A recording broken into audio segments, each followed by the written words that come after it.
William Patrick Corgan, welcome to Q. I thought you were going to say pow. I thought it, but I thought, well, it's beyond my broadcasting acumen. The piano you're playing right now, this is Glenn Gould's favorite practice piano.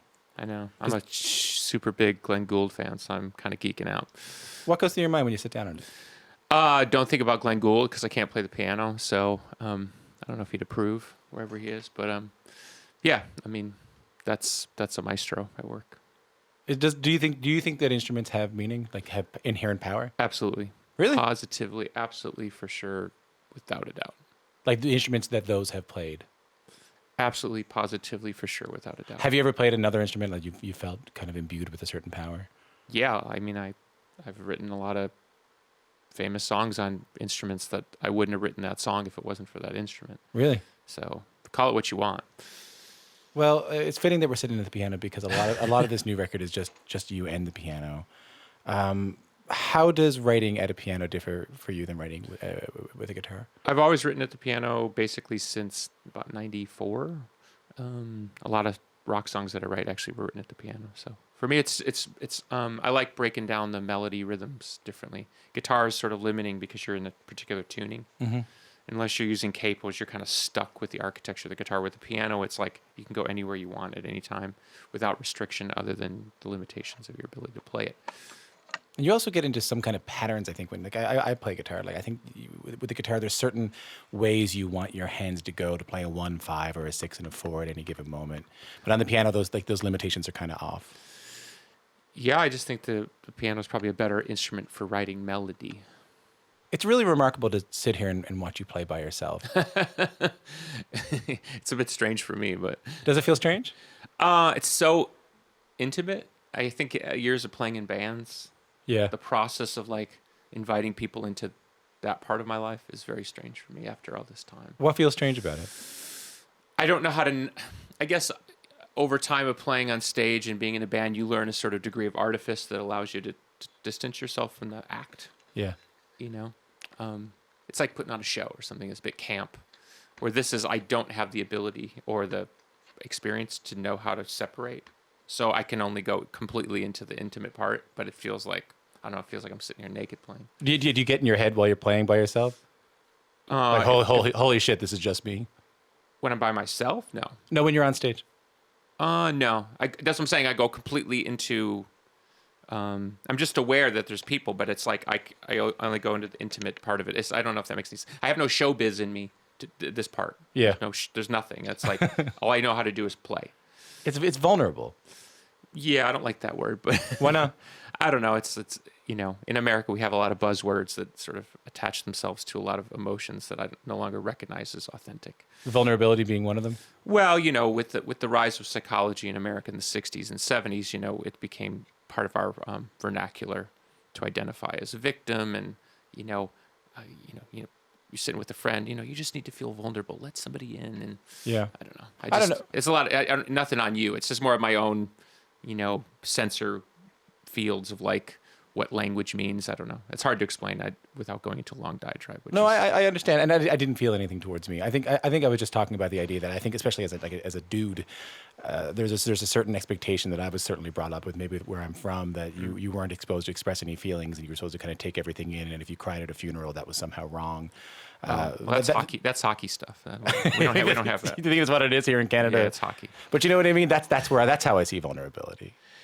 And like the fear of like someone who has to make something that like you're on stage and you're playing it, and people are going to kind of feel the stuff that you think about in bed. I guess if I'm being picky about the word, it's like I don't feel vulnerable. Right.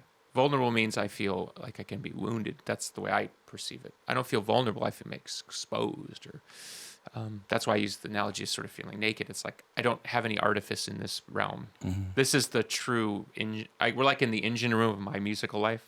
Like when I sit at a piano, I just play acoustic guitar. That's the engine room. That's where all these things come from. And then later it gets intellectualized and parsed out into a million intellectual missives. But at this point, there's nothing but just the pure act of servitude to the melody and to the rhythm and to the feeling. That's beautiful. One would hope. I think so. When we go back to, but you mentioned you've been writing on the piano since what, 94? Yeah, it's part of my my tragic childhood. But I was never allowed to touch instruments when I was a kid. So the piano was very attractive to me when I was young, and it was like smacked on the knuckles with razor blades. So it was a weird thing. It didn't occur to me until '94, and I had a house and I had some money. I was like, wow, I can actually get a piano and I can play it. And no one can stop me, which just sounds kind of strange for a 27-year-old person to suddenly have this awakening. But it didn't strike me till then. I don't mean to use another buzzword. It feels kind of liberating. That's another book. There's another one. I knew it was going to be one, but it does. In It feels the like Trumpian era, that's a loaded word. Well, you know what I mean. Like I feel like if you're not allowed to, if the plastic comes off the Chesterfield, the plastic comes off the cushions, you're allowed to sit in it. Yeah, I had that grandma too. We weren't allowed to sit on the couches. But what did you first play? Do you remember what you first played when you were able to sit down at the piano? no, I think it was. I literally sat down at a piano with a guitar. This is pre-YouTube, and I was like, okay, when I play a C chord on the guitar, these are the notes, and I literally taught myself by translating what I do in the guitar to the piano. So I played completely wrong because it's just translated language. And then about a year after I started playing, and I was playing whatever I play, this guy knew who played piano quite well, kind of sat over my shoulder and he says, "Oh, you play like a guitar player." Yeah, like I do the same thing. I play like octaves with my left hand. That's exactly what I do. Yeah, octaves with my left hand. Bong. Yeah. Triads. That's it. Yeah, That's bang. it. Yeah, exactly. It's a guitar player piano. So yeah, because some chords are inverted and. Sorry, just to give people an idea, because I'm realizing this is the radio. Can you give an idea of like the octave in the bottom? Yeah. So it's like maybe a normal person playing normal piano would play a C chord like this, just 2 triads. A guitar player would play it like this. And with a lot of The left hand's over here. Yeah. You get that kind of John Lennon.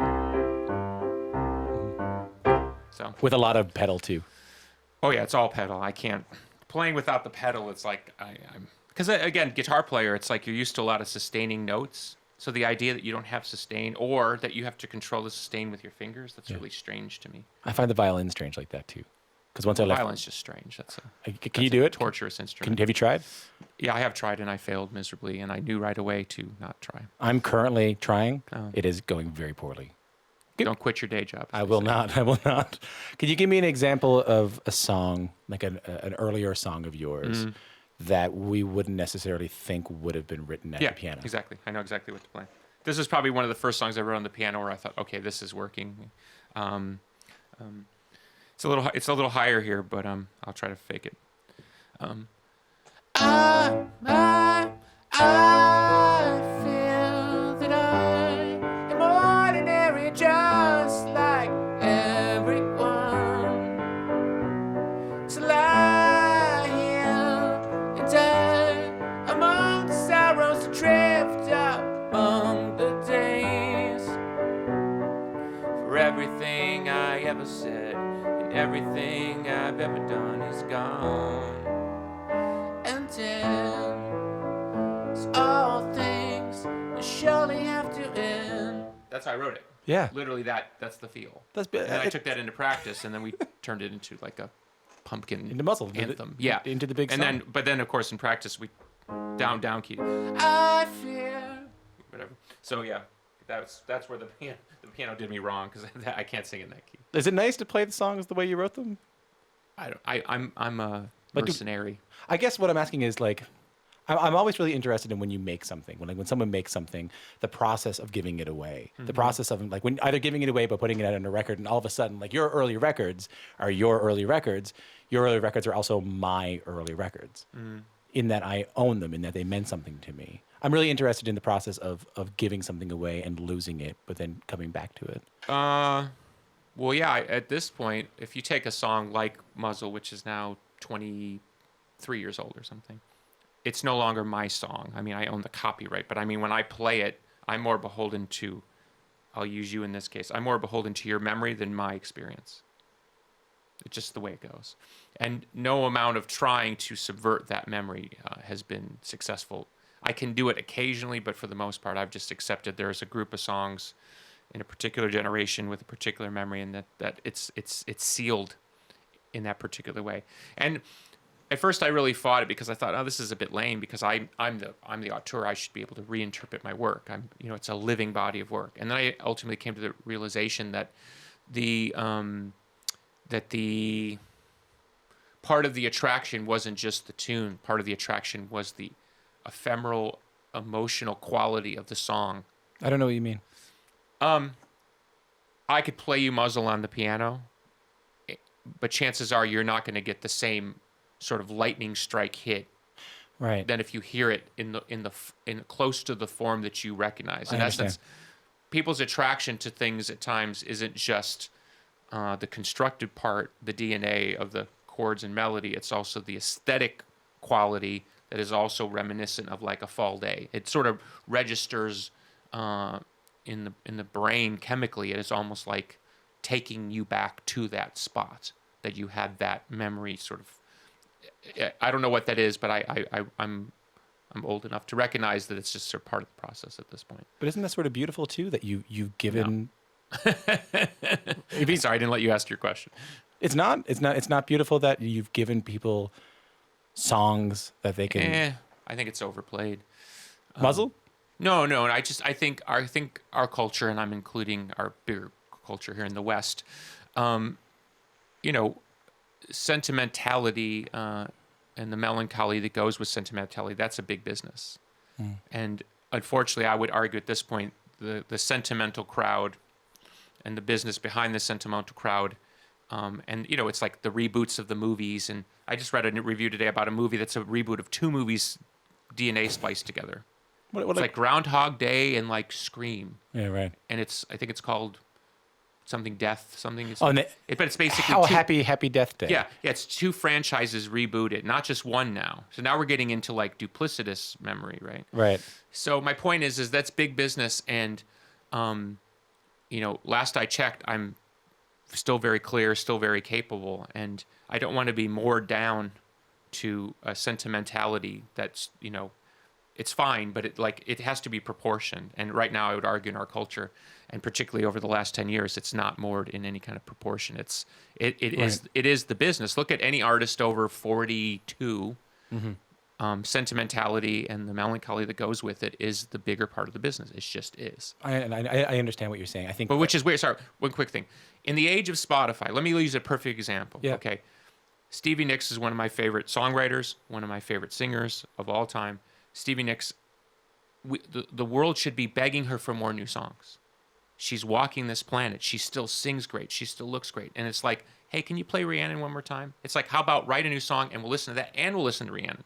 That's where we get off the wrong detour. Because in many ways we're remembering where we were when we heard that song and who we were when we heard that song. No, that's totally fine. I'm not arguing against the emotional attachment to that. I'm arguing against the fact that now that the average musical star's life has a longer shelf life. It's no longer I hope I die before I get old. Mm-hmm. Pete Townsend was just through Chicago doing Quadrophenia with Eddie Vedder and an orchestra, right? I mean, so these works live on, okay? But Pete Townsend's one of the greatest living songwriters in the world. There should be more interest in his new work than the past. It should be proportionate, and that's going to be my argument till the day I die. Well, it's interesting. I think people will one day kick themselves that they didn't take more advantage of these great living artists, and I mean living in capital letters, and use that vitality. Pete Townsend should be documenting, and I'm sure he is he should be documenting every stage of his life, not just, when he put on skinny trousers, you know what I'm saying? And that's obviously I'm making my own argument. But it feels like we do that with visual art. With visual art, we're always waiting to see what the person is doing next. And even in literature, we can often be really excited about the next thing. But maybe in music, it's a little bit different. Well, it's youth culture, and that's where it gets funky. So how about you? I actually wasn't planning on going down this road with you, but it's just my rant. But since you brought it up, like, do you still want to play the songs that remind me of my youth? No problem. Just in proportion. We would like a couple of show. No, I play plenty of old songs. I mean, if you come see me, well, I've seen you, and you play a lot of the hits. You play a lot of old songs. Yeah, I play deep cuts. I play whatever. My point is, it's the perspective. It's the expectation, and I bristle with that, and I'm never going to stop bristling with that. And people take that as a sort of, and your question is a natural extension of that sort of thing. It's like, well, what does that mean? You don't want to do it? It's like, no. I don't want to do it to the level that the culture asks me to do it, because basically the undertow of that is your best is past you, and I'm sorry, I don't buy that. I totally understand. I'm less. No, and that's not coming from you. This is my sort of general rant about culture. I'm less interested in what we get out of it. I'm more interested in where you have to put yourself mentally on stage to play one of those old songs. Do you just detach yourself from it? No, I just go back to the source, and it's always a good song. Always has new life in it. Always. Every time I play 1979, I get both the feeling that it's imbued in it, and I get something new from it. And even if it's just atmospheric with the crowd in the evening, it's totally fine. It's not the issue. That's beautiful. Yeah, it's totally fine. That's what I'm saying. It's not some rant against the past. No, I know it's a rant against. It's like staying properly balanced perspective between past, present, and future. And it's crazy to me when you have great artists that you don't want to hear what the next chapter is. That's just nutso. I understand, and I really appreciate your perspective on it. I want to talk to you. I want to get your perspective. And that's when he bashed Glenn's piano. That's when he pushed the piano over and said, "Pow, tell me this." How do you know? Because it's interesting. You sit down and play this piano. You play Me Muzzle Just Then. You play this piano. You could play a bunch of. You could probably play 1979. You could play any of these songs. Then you take them in, and then you, like you said, you add them, and your music can be quite lush. You know, lots of layers, lots of guitars. How do you know when you're done? You don't. It's a guess. Always a guess. I mean, one of the biggest complaints I've heard through the years, and I think it's a valid complaint, is there's too much going on. In your songs? Yeah, it's just too much going on. It's not. That's, I think, what Rick Rubin on the solo album did a great job of. Is he kept it simple and he kept it clear. Where normally I would have mucked it up with a bunch of other stuff. He kept it clear, and so the beauty and the simplicity of the song shone through. And of course, it makes me think, well, maybe I should have done that a little more. It's just, it's not my natural inclination. Is that hard for you to give control to him? No, it wasn't hard at all. No. It wasn't. No, I went to him. Well, was it? He didn't ask for it. I gave it to him. I mean, I said, you do your thing. And well, I tell you what, it does take. Maybe not hard is the wrong word. Maybe it took trust. You had to trust someone. Well, I trust him. He's my friend. You know, if it wasn't a friend, maybe I wouldn't have done it. But no, with him, no. He's a great person, and I think there's a real warmth there that is at the heart of all he does. What makes him such a good record producer? I think he's probably the best listener in the world. I know that sounds a bit dramatic, but I've never known someone to hear deeper into a song than he hears. He it's like he's sitting shotgun with you. He hears it at a very deep level, and he wants you to clarify that. And he doesn't bring a bunch of agenda like, I want to do this and I want to do this and it's got to be like this. He's willing to take the journey with you, but in lieu of you coming up with something better, he'll default to what he trusts. So it's like it's sort of like here's what I think. Can you top it? If you could top it, he'll follow you. If you can't top it, he'll ask you to follow him. So pretty simple process, really. Can you give me an example of like when you sat down with Rick, like since we have the piano here, can you sit down? Like yeah. A song you played with Rick originally that he would have had. I'll give you a perfect example. It's on the new album. So it's a song I wrote for my son called Aeronaut. And I originally wrote on the guitar, but I can approximate on the piano. So originally I wrote it as like almost like an English kind of vaudevillian type song. So it would have been like.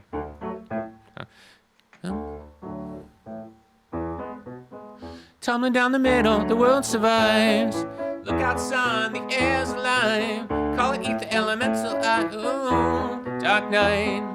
One magic heart to seize, one little life to ease on, one super drum to beat. Ooh, right? Mm-hmm. And so, I don't know how many songs I had, over 20, and we're sitting there, we're going through each song. And we got to that song, and I'm thinking, he's just going to go, next. And he goes, well, what about that one? And I was like, it was like the, in the reality show, it was, I was like, what? And I couldn't believe he was picking that song. I couldn't believe it. I was like, you've got to be kidding me. And he was like, no, I really like the melody, and there's something in there. And so an hour later, I'm playing.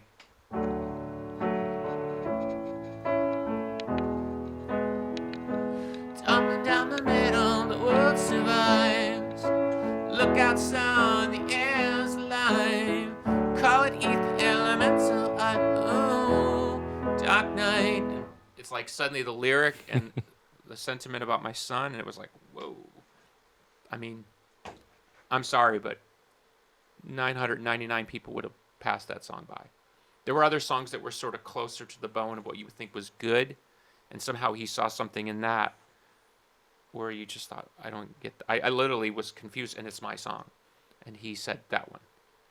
So I give him all the credit in the world, because I wouldn't have this song if it wasn't for him. Incredible ears.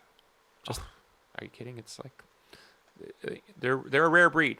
They're a rare breed, and not get jaded. You know, when you've done all that work, and you've had all that experience, and all that success, and not be jaded. To always be fresh, to always be present, to always be willing to take the journey. And with so many great different artists, I think he's the greatest producer in the world. I have no problem saying that at this point.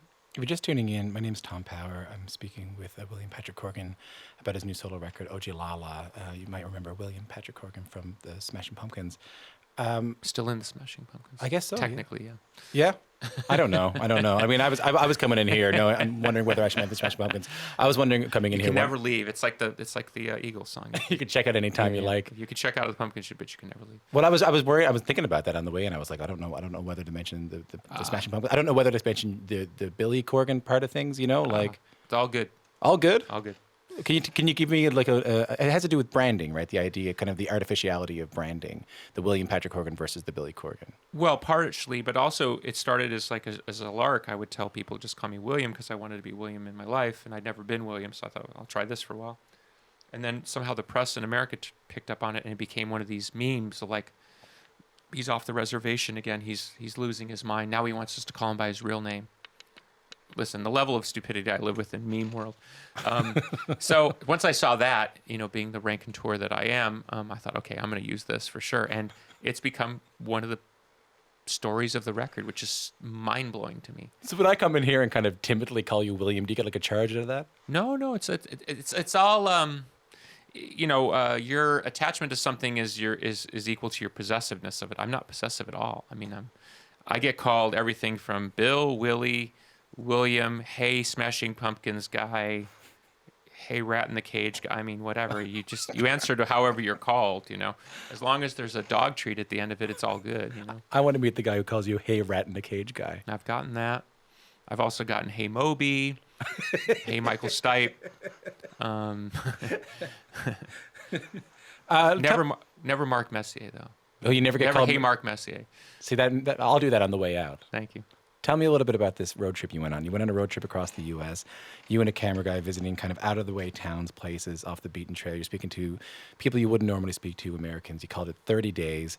What were you looking to find on that trip, and how did we hear it on the record? Well, quick context. I did a trip the year before that, which the Ojilala songs were written in. So that, which you're talking to, was the next year. We did another trip, and I wrote another album, which is sitting in a can at the moment. But I think in the sort of the social political climate that America's in right now, there's a real a growing breach between what is commonly called flyover country, middle America, and then the kind of the coastal elites. So this is kind of like sorry, my geography is not great, like Iowa. Yeah, and basically that's why they call it flyover. People get on a plane in New York and go to L.A. and they think that's America. Mm-hmm.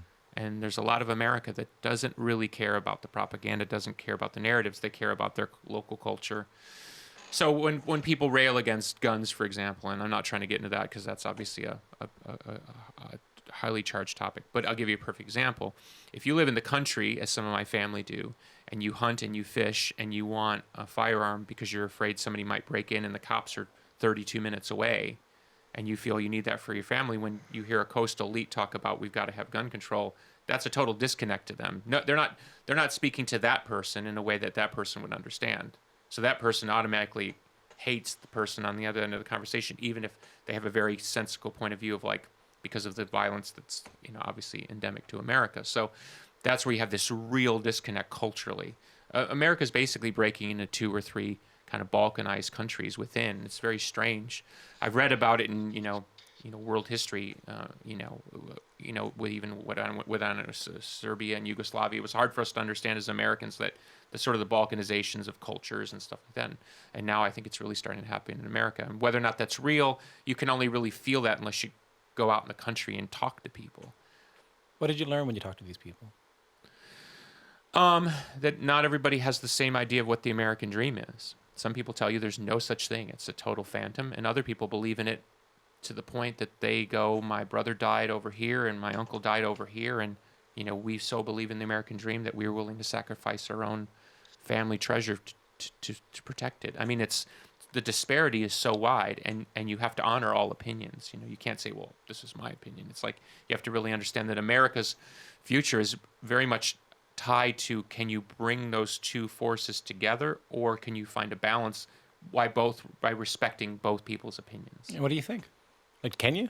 I think it's very difficult in a very weaponized and propagandized environment. It's very difficult when language and those attitudes that they have are used against others, is what you're saying. Well, that's what I mean by weaponized. Yeah, exactly. You can't when people can't freely speak, they're worried about speaking. When people are attacked as groups, one group says, don't judge me by my pick your blank, and then turns around and does the exact same thing in reverse. That's disorienting, because aren't you asking me, why? And then they say, well, we can't all have equal standards. Well, what's the standard today? There needs to be a daily email of what the new banned word is, what the new banned thought is. Mm-hmm. So until that breaks, or people get off it, or realize it's not an effective strategy for both sides or all sides going forward, it's just going to continue until it reaches a crisis point, because it's weaponized propaganda. I'm sorry, it just is. I mean, there are Twitter bot armies who mobilize if somebody does the wrong thing, and they all, it's like these are bought and paid for groups. I mean, this is crazy land. But it's like when you watch those Philip K. Dick movies where it's like talking about the future dystopia, and then you watch it and go, actually, I'm in this dystopia now. Well, what are you supposed to do other than sort of keep watching the movie and see how it turns out? I don't think the average person has, and I include myself in it, has enough power to do anything to change it, despite the propaganda telling you otherwise. You got to keep watching the movie and to see how it turns out. Do you, and I'm going to use a buzzword and you're not going to like it, did you come away from this hopeful, or more cynical, or somewhere in between? My personal opinion is that America has been through this before, and though those periods of time were super uncomfortable and oftentimes violent, somehow America, in a kind of kvetching way, like a cat coughing up a fur ball, seems to kind of come out the other side somehow better for it.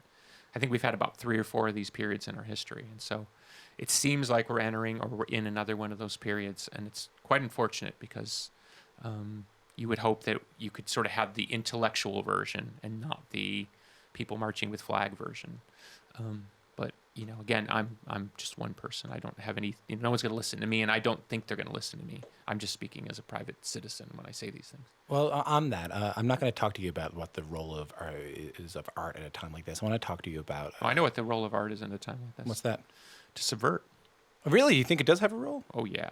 Oh, see, I apologize. I thought... I've asked that question a couple of times. People said, well, I don't know. It doesn't have the same impact that, Congress has. No, I think art's the most important thing in the world. It has power like that? Absolutely. Tell me about it. John Lennon and Yoko Ono, didn't they lay in a bed in Toronto, right? Right? Wasn't it up here that they said, yes, give peace a chance? Yeah. Right? Okay, well, it still works. So you think that the art that people make can actually change the world? Oh, I think it does. I think it's unquestionable. The problem is that most cultures are not aligned with art in a way that would acknowledge the influence in the time that it's happening. So that we go read any New York Times homily about J.D. Salinger. You know what I mean? Go read that, and then go back in the time that the artist was doing the things that they're vaunting up to the heavens. Right. And you don't see the same level of vaunting up to the heavens. Right. Culture is a self-congratulatory... God, I can't say this word. Culture is a self-congratulatory system that says we are the possessors of what works and is in and is approved. And change, by definition, is an outlying force. So the culture's reaction to change is to attack it. And only later, when the change happens and the authors of the change not always are recognized, does that culture then want to claim it as if saying, oh yeah, we knew all along that John Lennon was way more important in 1972 than we gave him credit for. And we have ignored the fact that he was being spied on by the U.S. government. We knew, we were in, us and John are cool. It's totally a lie. I can't help but make a parallel between what you just told me just then and what you were talking about earlier in terms of nostalgia, about the way we tend to look back at things more glowingly. Yes, and don't you think that nostalgia is a much more comfortable and controllable force than art in the present? I would say so for sure. So if you're an institutional system, a museum, a grand old media empire, the building we're in, The Canadian Broadcasting thank Corporation. you, you name it. You have your fields to protect, and you're not in a big hurry to let just anybody through the door. And so the process traditionally in America is like something out of an Ayn Rand book, is the person has to struggle against the man and make his or her way up to the top, and does their integrity and does their beauty survive the process? I mean, that's very American. I want to talk to you about Neil Young. He's Canadian. Can we talk about Neil Young? What does he have to do with America? Well, he lives in America. I know, I'm just kidding. I love Neil. He I actually saw Neil during the making of O.J. Lala. Oh, really? Yeah. And in fact, I could be wrong, but Rick Rubin told me this, that the room that I recorded in is the same room that he wrote Cortez the Killer. Oh, wow. So I'm sitting like in the vibe. See, we're back in space and time and objects. And yeah, I mean, so whether Neil wanted to write Shotgun or not with me, he did. I thought you were about to play Cortez the Killer on piano. I could, but because the Pumpkins, because we ripped that song off for Porcelina. Oh, really? Yeah. That's on Melancholia. Yeah.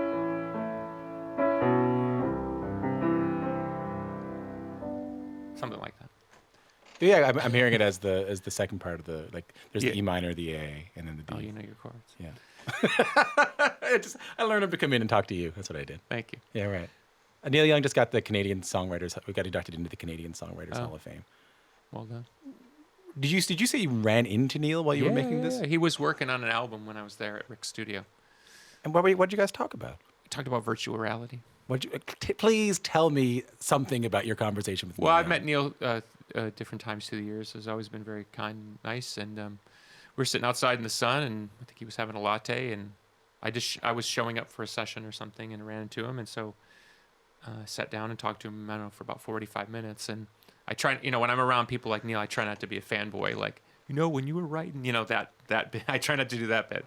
So I thought, well, at least try to find something Neil would be interested in. So I mentioned I was working with people in virtual reality. In fact, I have a virtual reality video coming out. And so I was talking about some of the process of virtual reality. And of course, Neil being super techie, he was like, he went right in, started asking me a lot of questions. And it was a nice conversation. He has a vegetable oil powered virtual reality. I heard that, yeah. Something like that. Neil's got a lot of things. I've been in a teepee with Neil. I mean, Neil's got a lot of things. And he means something to you as an artist too. I think he's up there among the greats. I mean, there are certain artists that I think, like a Hendrix or a John Lennon, a Bob Marley, their influence or Johnny Cash, their influence and their mere presence and their body of work sort of extends beyond let's call it like a linear narrative. Like, Neil came down from Canada and he met Crosby, and there's that story, but the bigger story is one of sort of individual spirit. Why did a young man feel he needed to leave Canada and come to America, and in a hearse, Laurel Canyon, and there's Joni over there. It's like, what was that all about? That gets into more mythical stuff, and I think certain artists represent both the mythical and the real aspects of why we love the arts. And Neil is the walking embodiment of a self-made artist who's, through the sheer force of his ability and will, has carved out a space which is wholly his own. Do you get that? Like, not do you get that, but you understand that people see you like that too, right? Yeah, but I also got to hear about all the people that don't. So I haven't, in a cognitive dissonance way, I haven't been able to separate the two. To me, they're all kind of mucked together. But there are people who see, like, there's the real Neil Young, and then there's the mythical Neil Young. There's the real, let's see if I get these names. There's the real Patrick Corgan, and then the mythical Billy Corgan. Sure. I mean, I think anyone would hope that you'd reach a point where your work isn't wasted. What does your work being wasted mean? Well, like I've been a fan of Neil's since, let's say, the mid-'70s or something, right? That's when I was a little kid. And I remember the 80s when Neil got sued by David Geffen for not sounding like Neil Young. And Neil was doing rockabilly, and Neil was doing trance with the weird vocoder. And there were lots of periods there where people sat there and scratched their head and said, I don't know what Neil's on about, or why is he doing this, or why can't he go back to being Neil Young? There's a name again. And so now, of course, we have enough empirical evidence and anecdotal evidence to realize that path that he charted, which is, again, very singular, is valuable every step along the way. And it's not Neil's problem that we didn't understand. It's our problem that we haven't spent enough time trying to figure out what he's trying to tell us. And there are those artists that you know, everything they touch is imbued with a certain spirit and sentience that you can draw from. And that's like, hey, if you've ever liked an author and then you go, I'm going to go read all those books that no one seems to read, and then you go, wow, this is actually a really good book. How come nobody talks about this one too? And I think, you know, as an artist, you would like to believe that all the work that you've done will ultimately receive that level of care and scrutiny. That's why you did it. You would hope that somebody's listening. And having been through periods where a lot of people are listening and having been through periods where not a lot of people are listening, you know, you question your sanity because, you know, the intuitive faculty that generates the work is the same. But you're being told you're crazy. And you're thinking, well, if I was so crazy, how'd I get here in the first place? Why are we even having this conversation? Yeah. If I'm so crazy... Why am I asking you questions? Yeah, why are you making memes out of me if I'm so crazy? Who's making memes out of you? Oh, I've seen the... Yeah, I know what you're talking about. I've seen the... Yeah, it doesn't matter. No, I'm not trying to make a point. What I'm trying to say is your value, or at least what you believe is your value, can't be measured by the levers of the business. It just can't. You know, Frank Sinatra was not always number one. Elvis wasn't always number one. But you'd have a hard time finding anybody with half a brain that would argue that Elvis and Frank Sinatra are not two of the most important musical artists ever. But they had bad periods. They had albums that are considered bad.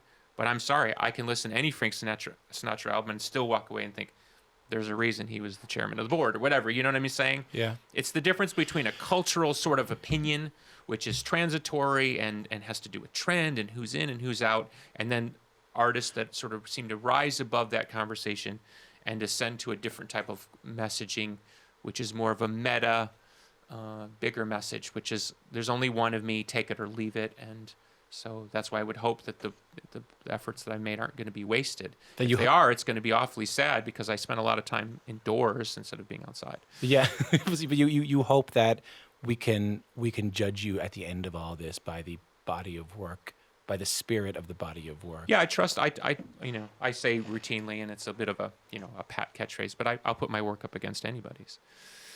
But a lot of cultural observers have written me off 27 times, and it's like, okay, I'm still here. So. But you also get thousands and thousands of people coming to your shows and singing along with every word. Yeah, to the songs they know. You don't feel like the people like the new songs? No, they like these new songs. That's sort of the irony of the conversation is that they've decided, generally speaking, they like me again. So apparently I didn't hit my head on the rock and lose my ability to write a song. So what does that tell you? What does that tell you that there's no point caring? It goes back to something Neil Young told me on a train station platform in 2005. I was complaining about something in the music business, and he looked at me as Neil looks at you very intensely, and he says, just put your head down and keep walking. It's been a pleasure talking to you. Thank you, my friend. Can you play me another song? Sure. No, I don't know. Actually, I do play a Neil Young song, but... Oh, can you play me a Neil Young song? I don't know if I can do a good job of it. I'll try it, though.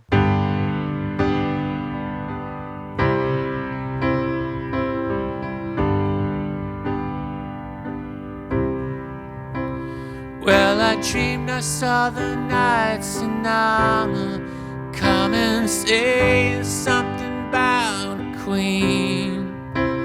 There were peasants singing and drummers drumming in the archer split the train. There was a fanfare blowing to the sun. that was floating on the breeze.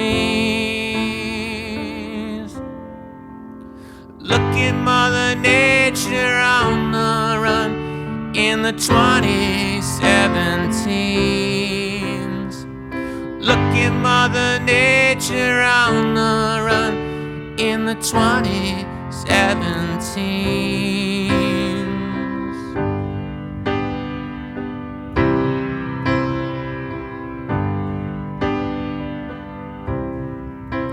I was lying in a burned out basement with the full moon in my eyes. I was hoping for a placement when the sun burst through the sky.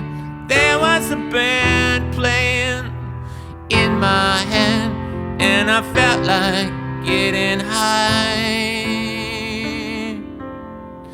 I was thinking about what a friend had said. I was hoping it was a lie. Thinking about what a friend had said. I was hoping it was a lie.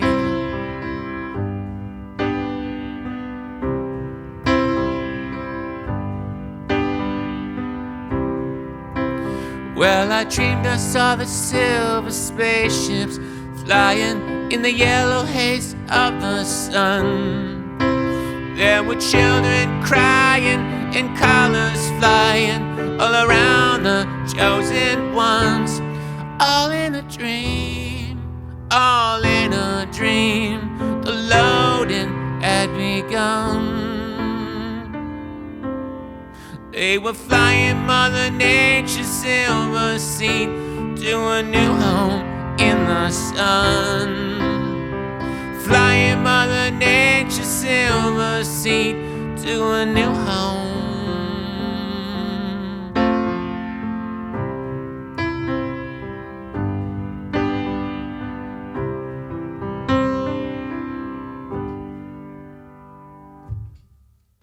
Thank you for that. Thank Neil.